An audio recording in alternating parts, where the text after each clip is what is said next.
pjesë për këtë rënje të prodhimit siç e di çdo shqiptar dhe fakir fukarent që i ka shtyr dëshpërimin dhe mjerimit drejt këtij veprimi të palishëm, është çmimi. Më lirë do të bleni kanabisin se sa çajin e malit. Opozita përshkallëzon debati në kuvend akuza Ramës për kanabizimi. Basha thekson se prodhimi rap për shkak të çmimit 1 kilogram kanabis kushton më pak se çaji. Majoranca dhe opozita nisin garën për emrin e kryeprokurorit, PD këmbgul për shtyrjen e mandatit të Llallës, PS akuzon për mbyllje dosje. Familjet që abuzojnë me ujin e pishëm do të kenë afat 90 ditë për të lidhur marrëveshjen me ujësjellsin. Kryeministri kërkon maca edhe për puset. 2 shqiptar kapen me 77 kg drogë në Itali. Më konkretisht kokainë, organizonin trafikun nga Shtetet e Bashkuara. Gjykata e Durrësit liroi një prej tyre në 2016.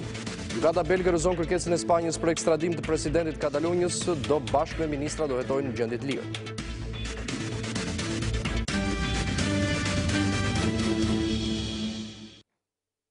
Mirëmbrëma shikues të nderuar, jemi drejt për së drejti në radio televizionin Ora News. Ky është edicioni qendror i lajmeve, do të njiheni më gjerësisht me zhvillimet kryesore të ditës. Mos zbatimi i reformës në sistemin e drejtësisë dhe sidomos mos ngritja e Këshillit të Lartë të Prokurorisë duket se do të fusë në debat pozitën dhe majorancën dhe opozitën në kushtet kur mandati i prokurorit përgjithshëm përfundon më konkretisht në datën 4 dhjetor. Burimet Ora News bojnë me dije se Partia Demokratike dhe Lëvizja Socialiste për Integrim janë duke u rakorduar që në këto kushte kur me ligjin e ri nuk zgjidhet dot prokurori i ri, atëherë të kërkojnë edhe zbatimin e mandatit 7 vjeçar për kreun e akuzës, që do të thotë qëndrim edhe për 2 vite të tjera.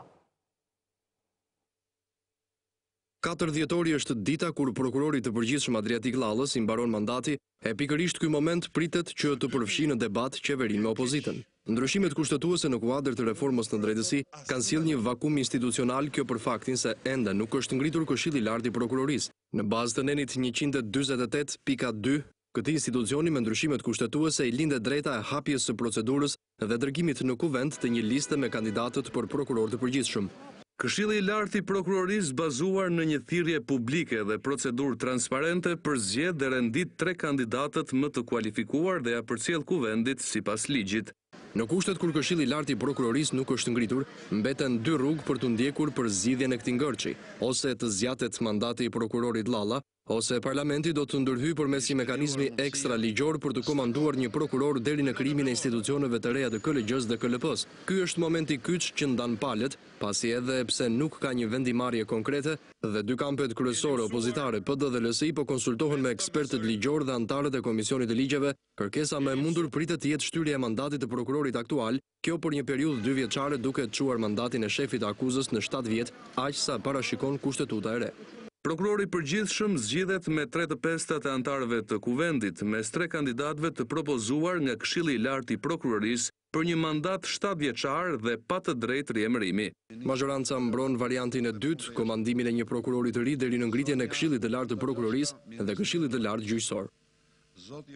Kryetari i Partisë Demokratike Lulzim Basha tha se çështja e mandatit prokurorit të përgjithshëm do të trajtohet me respekt të kushtetutës, por sipas tij opozita nuk do të lejojë që ky institucion të bjerë në dorë të asaj që ai e quan kthetra të narkomafjas. Në një kohë kur debati për mandatin e prokurorit të përgjithshëm është hapur, kryetari i Partisë Demokratike Lulzim Basha tha se prokurori i ri do të zgjidhet në bazë të kushtetutës. Basha tha se opozita nuk do të lejojë që ky institucion të bie në dorë të asaj që ai e quan kthetra të narkomafjas. Qëndrimi ynë është respekti i plot për kushtetutën dhe ligjet e paketës në drejtësi dhe nuk do të lejojmë asnjë keq interpretim në funksion të kapjes prokurorisë dhe presionit të vazhdueshëm ndaj prokurorëve për të ndalur hetimet e të paprekshmëve e në veçanti të peshqive të mëdhenj. Dhe në këtë kuadër njerëzit tanë në Komisionin e Ligjeve dhe ekspertët tanë do të hedhin hapat konkret. Por nga ana tjetër, kryetari i grupit parlamentar të Partisë Socialiste, Tauland Balla, ka akuzuar ashpër prokurorin duke theksuar se po tenton të mbyllë çështjen CES. Kush janë këta prokuror? Kush u ka dhënë këtyre prokurorëve pushtetin që të sillen me drejtësinë si tregtar qenjesh të gjalla dhe ta trajtojnë popullin shqiptar si mish për top? Kush është pas këtyre kukullave të këtij teatri të neveritshëm me drejtësinë si mjet për të sulmuar dhe për të mbrojtur në emër të interesave politike e korruptive që fyen Shqipërinë, popullin, drejtësinë? Prokuroria po bën pazare që vijnë erë të keqe me kilometra larg. Prokuroria po shfaqet hapur si vegël e politikës dhe pa drejtësisë. Prokuroria po provon me veprimet e mosveprimet e saj një kalbëzim të tmerrshëm. Balla thot se prokuroria nuk ka për të ndaluar dot drejtësinë për asnjë çështje korrupsioni, përfshirë edhe atë të privatizimit të OSSH-s. Qeveria shqiptare parashikon një buxhet vjetor për shërbimin informativ shtetëror 1.5 miliard lek, por ky institucion dhe deputetët e Partisë Demokratike kërkuan rritje të buxhetit, pasi opozita u largua nga mbledhja. Majoranca propozoi rritje me 5.2%. Buxheti i shërbimit informativ shtetëror u diskutua me dyert të mbyllura. Media la mbledhje me kërkesë të drejtorit ekonomik të Shish, Ylli Aga, dhe vendim të deputetëve të Komisionit Parlamentar të Sigurisë për shkak të informacionit të klasifikuar. Mund të dalin edhe informacione të cilat janë të klasifikuara. Dhe i gjithë informacioni që është përcjellur normalisht është i klasifikuar. Kështu që besoj se më takon mua që ta marr këtë. Mirë, besoj që është e qartë, detyrohemi që për shkak të informacionit që do bëhet prezent në këtë mbledhje, ta zhvillojmë këtë mbledhje me dyert të mbyllura. Buxheti parashikuar për Shish është 1.5 miliard lek, por fondi është kundërshtuar nga zyrtarët e shërbimit informativ shtetëror dhe deputetët e opozitës, të cilët kërkuan rritje të fondit, pasi sipas tyre buxheti është përgjysmuar. Pas debateve mes mazhorancës dhe opozitës, demokratët lanë mbledhjen e komisionit dhe në dalje deputeti Flamunoka foli për aksionin opozitar që do të vijojë me protesta. Kjo qeveri dhe timonieri kishin patent për drejtuar skafet e drogës, për drejtuar trafikun dhe për drejtuar krimin e organizuar. Është koha tani që ta rrëzojmë dhe kjo qeveri ka ditë të numëruara. Perandoria do të rrëzohet në mënyrë më demokratike të mundshme, me protesta dhe me revolucion popullor. Partia Demokratike ka institucionet të cilat do t'i vendosin afatet, datat dhe strategjinë. Vijimi i mbledhjes ka dalë me një konkluzion, propozimin e rritjes së buxhetit për Shish me 5.2%, që edhe pse nuk është asnjë e kërkuar, është diçka më shumë se ajo që ishte parashikuar. Institucioni Shish është ende pa kryetar pas dorëheqjes së Visho Ajazit, ndërsa në pritje për të dekretuar nga presidenti i vendit është ish nënkryetari Helidon Bendo. 12 automjetet blinduara janë dhuruar forcave të armatosura të Shqipërisë. I pranishëm në ceremoni ambasadori i Shteteve të Bashkuara të Amerikës në vendin ton Donald Lu tha se mjetet e blinduara janë një ndihmë e vogël për forcat armatosura, ndërsa ka vlerësuar qeverinë shqiptare për rritjen e buxhetit për mbrojtjen.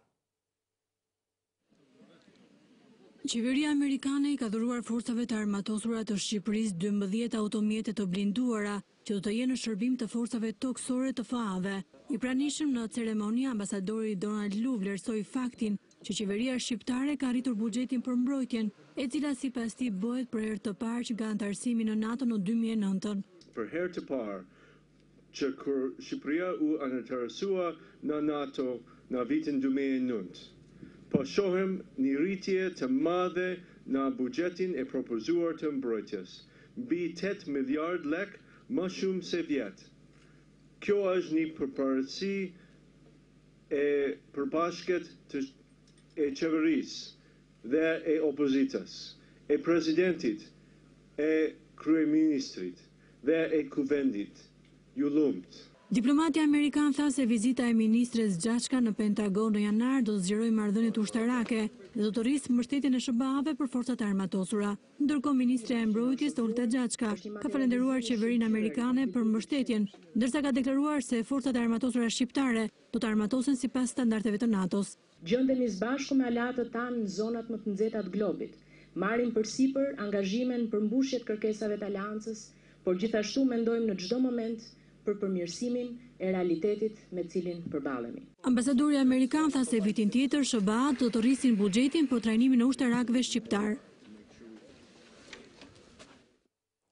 Duke nisur nga sot, të gjithë abonentët familjar apo bizneset kanë 90 ditë kohë për të rregulluar raportin me ujësjellësit, duke kaputur lidhjet e palishme dhe duke shlyer borxhet e prapambetura. Ndryshe nga reforma e energjisë, qeveria ka vendosur që brenda këtij afatit të mos ketë penalizime, por pas datës 1 shkurt të 2018-s, shkelësit do të procedojnë penalisht dhe do të rrezikojnë masa të rënda. Sa kaq kryeministri Edi Rama në nisje të fazës së parë akuzoi qeveritë e mëparshme për situatën e krijuar. Qeveria ka njoftuar nisjen e aksionit kombëtar për pastrimin e rrjetit të ujit nga lidhjet e palishme, por ndryshe nga aksioni për energjinë, këtë herë qeveria është treguar më tolerante duke u lënë kohë 90 ditë të gjithë konsumatorëve të ujit të vetë rregullohen. Pas kësaj do të ketë ndjekje penale për kudo që nuk i përgjigjet këtij procesi. Të gjithë ata që furnizohen me ujë në rrugë të palishme kanë 90 ditë kohë që të vetë rregullojnë situatën e tyre. Nuk do të fillojmë me penalizime. As 27 vite tranzicion nuk i kanë mjaftuar asnjë qeverie të kryejë reformën e ujit në mënyrë që të gjithë abonentët të kenë furnizim 24 orë pa ndërprerje në vendin ku fatmirësisht uji është një nga pasuritë më të mëdha që kemi. Për kreun e qeverisë, gjithfajin e ka keq menaxhimi dhe kthimi ndërmarrjeve të ujësjellësit në vende pune për çdo parti që ikën e vjen në pushtet, pasi vetëm duke përdorur 1% të burimit, ky problem zgjidhet një herë mirë.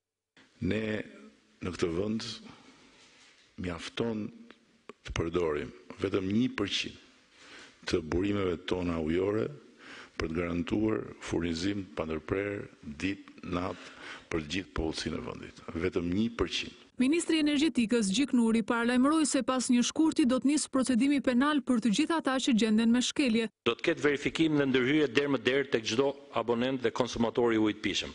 Grupet e inspektimit dhe monitorimit do të duhet të procedojnë rast pas rasti me prerjen e lidhjeve të palishme dhe procedim penal kur është rasti. Aktualisht janë 270.000 familje apo subjekte pamatës dhe qeveria synon që në qershor të 2018-s këtij fenomeni të jepet fund. Aksioni parashikon edhe formalizimin e puseve të hapur individualisht dhe pajisjen e tyre me matca. Aksioni kombëtar i ujit do të koordinohet nga njësitë vendore dhe prefektët me mbështetjen e qeverisë. Kryetari i Partisë Demokratike Lulzim Basha ka akuzuar se është Rama që ka mbështetur kanabizimin e vendit, duke theksuar se çmimi i lëndës narkotike është më i lirë se çaji. Kreu i opozitës paralajmëroi debate të ashpra në seancën e ditës së njëjtë në parlament. Në përfundim të mbledhjes së grupit parlamentar, kryetari i Partisë Demokratike Lulzim Basha paralajmëroi një aksion të fortë opozitar kundër qeverisë. Opozita thaj ka një strategji për të arritur qëllimin e saj, edhe se po e shpalos atë dita ditës. Do të vazhdoj betejën për largimin e tij dhe të qeverisë së tij dhe do të vazhdoj të zgjeroj koalicionin me çdo qytetar shqiptar dhe çdo faktor tjetër politik dhe jo politik për të realizuar një mision kombëtar, një imperativ kombëtar. Basha tha se rënja e kultivimit të kanabisit në vend nuk është për shkak të masave të qeverisë, por për shkak të rënjes së çmimit nga prodhimi i tepërt. Përgjegjëse për të rënien e prodhimit, siç e di çdo shqiptar dhe fakir fukarent, që i ka shtyr dëshpërimin dhe mjerimin drejt këtij veprimi të palishëm, është çmimi. Shkonin te Pelen. Më lirë do të bleni kanabisin se sa çajin e malit. I pyetur për reformën zgjedhore, Basha tha se puna do të vijojë vetëm kur të ketë një qeveri antimafia. Kryetaria e Lëvizjes Socialiste për Integrim, Monika Kryemadhi, preferoi që pas mbledhjes së grupit parlamentar të kësaj force politike të rikonfirmojë edhe një herë tjetër misionin e dalë nga rezoluta e konventës së tyre, largimin e Edi Ramës nga posti i kryeministrit. Kryemadhi paralajmëroi reagim qytetar duke garantuar se vullneti politik i Lëvizjes Socialiste për Integrim po kthehet në ndërgjegjësim qytetar që refuzon qeverinë e drogës dhe të krimit.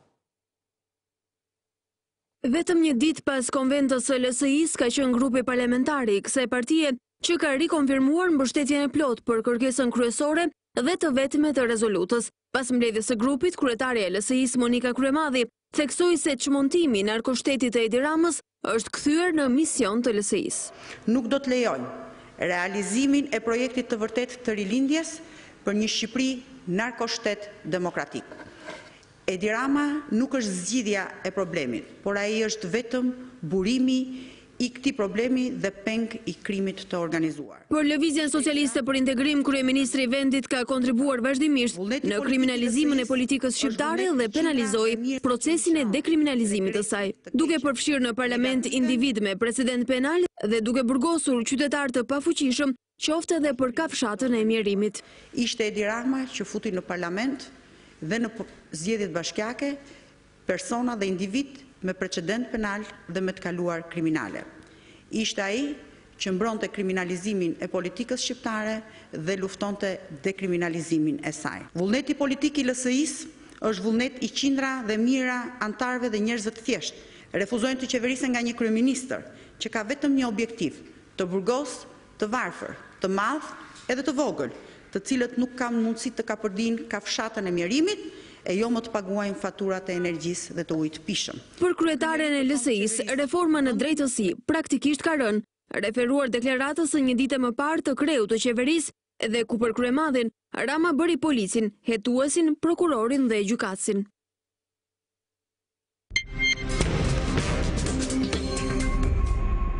Një sasi prej 77 kg kokaine sekuestruar 5 shtetas mes të cilëve 2 shqiptar dhe 3 italian kanë rënë pranga si pjesë e finalizimit të një mega operacioni për bandën që furnizonte me kokain italin. Policia vendase thotë se 2 shqiptarët arrestuar janë drejtuesi dhe këtij grupi trafiku, ndërsa sasia e kokainës kapte vlerën e 3 milion eurove. Një mega operacioni koduar Rebufo i policisë financiare italiane ka çuar në sekuestrimin e 77 kg kokaine pastër në një kontejner që tranzitonte me një anije tregtare nga Amerika e Jugut në portin e Gjenovas. Ky operacion është epilogu një aktiviteti të gjatë e kompleks investigativ të autoriteteve italiane, që ka mundur të identifikojë këtë rrjet ndërkombëtar trafiku droge përmes portit të Gjenovas. Nën pranga kanë përfunduar 5 persona, 3 shtetas italiane, 2 shqiptar të konsideruar si organizatorët e këtij trafiku droge. 2 shqiptarët e arrestuar që mendohet se ishin koka e bandës janë 38 vjeçari Nik Dauti, i thirrur besnik e 37 vjeçari Artur Mahmutaj. Të dhënat e policisë italiane flasin për një rol të rëndësishëm që kanë luajtur përgjime telefonike në shkatrimin e kësaj bande. 2 nga italianët e arrestuar, Roberto Piano e Massimo Rocca, punojnë si hamejn në portin e Gjenovas e janë krau operativi i kësaj bande trafikantësh e drejtuar nga shqiptarët. Kokaina e sekuestruar ishte konfeksionuar në 66 pako në 2 çanta të mëdha në një kontejner të mbërritur nga Amerika e Jugut, në mënyrë të tillë që përmes sistemit të ashtu quajtur rip-off të tërhiqeshin nga trafikantët përgjatë tranzitimit të tij në portin e Gjenovas. Hetimet verifikuan se tërheqja e kësaj sasie kokaine nga porti i Gjenovas u bë nga 2 punëtorët e portit, të cilët kishin informacionet e duhura se ku ndodhej sasia e kokainës së mbërritur nga Amerika e Jugut. Kokaina e sekuestruar do t'i sillte trafikantëve një përfitim prej 3 milion euro. 3 shtetasit italian janë Roberto Piano e Massimo Rocca, me profesion punëtor ngarkim-shkarkim në portin e Gjenovas, e Carmelo Rao, 59 vjeç. Nën urdhër arresti janë dhe 2 shqiptarët. Personave të arrestuar u janë sekuestruar dhe 4 autovetura, 18 telefona celular, 1580 euro cash e 97 gram hashash. Artur Mahmutaj i arrestuar në Itali si një nga 2 drejtuesit e bandës që trafikonte kokain nuk është personi pa njohur për drejtësinë shqiptare. Të gjithë kujtojnë momentin kur ish drejtori e gurudhave shqiptare në fillim u shpall në kërkim pasi u zbulua një laborator modern i përpunimit të drogës në zonën e Kënetës në Durrës, por edhe pse dispononte një dëshmi që verifikonte se laboratori është investimi i Mahmutajt pikërisht në trafikun e drogës, gjykata e Durrësit vendosi masën detyrim paraqitje një herë në muaj për të. Autoritetet ligjzbatuese italiane nxjerrin në dritë një tjetër skandal të drejtësisë shqiptare ku e arrestuari për kultivim dhe përpunim droge është liruar nga gjykata e Durrësit, edhe pse faktet dhe dëshmit flisnin për të kundërtën. Artur Mahmutaj, ish drejtori e kurudhave në Durrës, rezultoni liruar nga gjykata e Durrësit në datën 3 mars të vitit 2016, ndërsa rezultonte arrestuar në 10 janar të këtij viti në akuzën e veprës penale, prodhim dhe shitje e narkotikëve. Ai u mbajt në paraburgim për 3 muaj pas zbulimit të një laboratori modern droge në një magazin të kultivimit të lëndëve narkotike në shtator të vitit 2015. Mahmutaj u shpall në atë kohë në kërkim nga policia, por arrestimi i tij u bë i mundur në janar të një viti më pas. Në bazë dhe të vendimit të gjykatës që Ora News disponon, rezulton se në mungesë gjykata e Durrësit vendosi si mas sigurimi personal atë të arrestit me burg për Mahmutaj, por pas arrestimit të 35 vjeçarit, gjykatësja Anita Mici pranoi kërkesën e tij për ndryshim të masës së sigurisë nga arrest me burg në detyrim paraqitje, e arsyetuar se ai nuk përbënte rrezik. Në vendimin e gjykatës së Durrësit thuhet se vendi ku u gjet droga ishte në pronësi të Mahmutajt, por ambientet nuk posedoheshin prej tij pasi ishin dhënë një shtetasi tjetër, Albano Gjinit. Madje vendimi për detyrim paraqitje u dha edhe pse në vendim shkruhet se dëshmia e Kastrio Dyrmishajt i rëndonte pozitat e Mahmutaj. Janë punësuar nga shtetasi Artur Mahmutaj me qëllim ushqimin e 3 qenve. Në muajin gusht të vitit 2015, kam parë Arturin së bashku me 2 persona të cilët nga një furgon i bardhë me një shirit me ngjyrë jeshile në mes kanë zbritur disa kompensata. Më pas me ato e kanë ndarë magazinën në pjesë, si dhe e kanë veshur nga brenda me lesh xhami dhe kanë vendosur një sobë të madhe që shërbente për ngrohje. Kur e kam pyetur Arturin se pse duheshin këto materiale, ai më shpjegoi se donte që magazinat të mbahej ngrohtë. Kam punuar në magazin dhe kam parë bimë të rritej, por nuk e dija se çfarë ishte. Ky nuk është rasti i parë që autoritetet ligjzbatuese të vendeve të tjera dokumentojnë dhe arrestojnë persona që më parë janë lënë të lirë nga gjykatat shqiptare. Gjykata e apelit ka vendosur që të lërë në burg pa fat, duke ja lënë për momentin gjithë përgjegjësinë të zotit të shtëpisë për sekuestrimin e 1.2 ton kanabis sativa këtë të shtunë. Burë e grua u paraqitën të hënën në gjykat, por në këto kushte u vendos që gruaja të lihe lirë si njëri që nuk e kishte dieni për aktivitetin e bashkëshortit të saj, edhe sasi e lëndës narkotike u gjet e gjitha në banesë. Dy bashkëshortët e akuzuar për posedimin e 1.2 ton kanabis kanë dalë sot para trupit gjykues në gjykatën e apelit. Hasan dhe Merita Sula janë parë gjatë kohës së tensionuar pas hekurave, por ai që mori përsipër përgjegjësinë ishte Hasan Sula, i cili ula në masaresti burg pa afat, ndërsa për bashkëshorten e tij gjykata vendosi lirimin. Caktimi si mos sigurimi personale shtrëmbuese ndaj personit në anëtim, Hasan Sula, atë të adresën në burg ka shkuar nga neni 283 i kodit procedurës penale. Vlerësimi si të palishëm të arrest flagrancë të personit në anëtim Merita Sula më datë 3/10/2017 ora 22:30. Policia vion ende të kërkojë dy djemtë e familjes Klodian dhe Sajmir Sula, të cilët sipas policisë kishin ndjeni të plot për sasinë rekord të kanabisativës të gjetur në banesën e tyre. Sasia e kanabisit prej 1 ton e 239 kg u gjetë në banesën e Hasan Sulës pranë aeroportit të Rinasit 2 ditë më parë, ku në pranë nga përfunduan dy bashkëshortët e familjes. Lënda narkotike ishte ndarë në 170 thas me sistem vakumi, ndërsa policia gjeti në banesën e çiftit dhe një pushk si dhe 25 fishek. Pranë aeroportit të Rinasit janë zbuluar më herët 2 pista nga ku mund të ngrihen avion të vegjël dhe në një rast një helikopter i vogël që drejtohej nga një shtetas italian posoi një defekt në ngritje, çka i shtoi dyshimet se nga ajo pistë po bëhej gati të transportohej një sasi e madhe lëndë narkotike. Merë fund arratje biznesmenit të karburanteve Ardian Gjillari, i cili rezultonte person në kërkim ndërkombëtar për shkak të akuzave me të cilat përballet në Shqipëri. Biznesmeni që rezultoni dënuar për shkak të një mega skandali në tregtimin e 4.4 milion litra naftë të përpunuar, duke i shkaktuar buxhetit të shtetit një dëm prej 2 milion eurosh për shkak të mospagesës së akcizës. Gjallari akuzohet bashkë me 7 punonjës të tjerë të doganave, mes të cilëve edhe zëvendës drejtorin e përgjithshëm në atë kohë. Pas më shumë se një viti në arati mësohet se policia e Zvicrës ka ndaluar biznesmenin shqiptar Ardian Gjillari. Hetimet ndaj tij kanë nisur në fillim të vitit 2015 në muajin maj, ku prokuroria e Fierit e kishte shpallur fajtor si njëri prej personave të përfshirë në skemën e kontrabandës së naftës Virgin. Lajmi është konfirmuar nga prokuroria e përgjithshme e cila bën me dije se Ardian Gjillari, shpallur në kërkim ndërkombëtar, pritet ekstradohet tashmë nga Zvicra në Shqipëri për të përballur me drejtësinë. Administratori i një kompanie nafte akuzohet për veprat penale fshehje të ardhurave, mospagimi taksave dhe pastrimi produkteve të veprës penale ose veprimtarisë kriminale. Nga hetimet e prokurorisë së Fierit, në bazë të materialit të referues të drejtorisë së përgjithshme të doganave, ka rezultuar se kompania e shtetasit Gjillari ka marrë leje nga autoritetet doganore për të transportuar naftën Virgin në pronësi të kompanisë së tij nga depot e Mzezit, Tiranë, për në depot pranë rafinerisë së përpunimit të naftës në Ballsh. Por rezulton se kjo sasi nafte prej 4.4 milion litra, e cila nuk lejohet të dalë në treg pasi është e cilësisë bruto, nuk ka mbërritur në depozitat e Ballshit, por është shpërndarë në përpika karburanti në qytete të ndryshme të Shqipërisë, duke u shitur në treg të lirë. Krahas pasojave shumë të mëdha në mjetet e qytetarëve, zhdukja e kësaj sasie të madhe nafte i ka shkaktuar shtetit një dëm që llogaritet në mbi 2 milion euro nga shmangja e pagimit të akcizës. Prokuroria e Fierit në vijim të hetimeve ka konstatuar se zhdukja e 4.4 milion litrave naftë Virgin është realizuar dhe për shkak se zyrtarët e doganave që kishin për detyrë të regjistronin lëvizjen e sasisë së karburantit